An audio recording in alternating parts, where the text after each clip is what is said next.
என்னப்பா 49ங்களா ஜெயிச்சிட்டீங்க போலக்கு. ஆனா 49 அடிக்க முடியல, 49 ஆல் அவுட் ஆக முடியல போலக்கு. அது ரொம்ப கஷ்டம்தான். ஆனா நீங்க ஆடாத ஆட்டம் இல்ல, பாடாத பாட்டு இல்ல, ஒண்ணுமே இல்லடா இந்த ஒரு வருஷம் கப் அடிச்சிட்டீங்க. ஏன்டா ராஜஸ்தான் ராயல்ஸ் 2009 எதிர அடிச்சானுங்க போலக்கு. அவனாலே கம்மி தான் இருக்கிறானுங்க. சன்ரைசர்ஸ் ஹைதராபாத் அவனுங்களும் ஒரு கப்பு தான் வச்சுக்கிறானுங்க. அவனாலே கம்மி தான் இருக்கிறானுங்க. நீங்க போன வருஷம் ஒரு கப்பு அடிச்சுட்டு அது பீ மாதிரி ஜெர்சியில ஒட்டுனதுடா. பீன்னு சொல்றதா அது ஆட்டு புழுக்கன்னு சொல்றதா என்னன்னு சொல்றதுன்னு தெரியல. ஆட்டு புழுக்க தான் நினைக்கிறேன் அது எனக்கு தெரிஞ்சு. ஏண்டா ஒட்டின்னு இருக்குது, அதுக்கு போயிட்டு இத்தனை ஆட்டம் ஆடுறீங்க நீங்க. டேய் நானும் எனக்கும் ஆர்சிபி எனக்கு பிடிக்கும்டா, பிடிக்காதுன்னு சொல்ல நான். எனக்கும் அவங்க ஜெயிக்கும் போதே கப் அடிக்கும் போதே எனக்கும் ஒரு எமோஷனல் ஒரு ஃபீலிங் இருந்ததுடா. எனக்கு ரொம்ப பிடிக்கும் ஆர்சிபினா.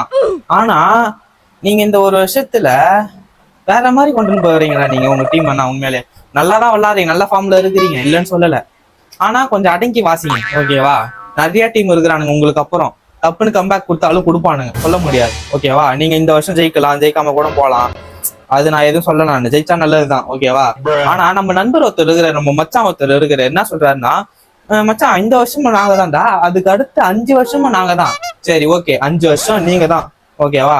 இதுல ஒரு கப்பு மிஸ் ஆனா கூட, ஒரு கப்பு நல்லா கேட்டுக்கோ, ஒரு கப்பு மிஸ் ஆனா கூட நீ வந்து கேமரா முன்னாடி டான்ஸ் ஆடணும்டா. இதை நோட் பண்ணி வச்சிங்க, எல்லாருமே நோட் பண்ணி வச்சிங்க, பாக்குறவங்க எல்லாருமே போடலாங்க.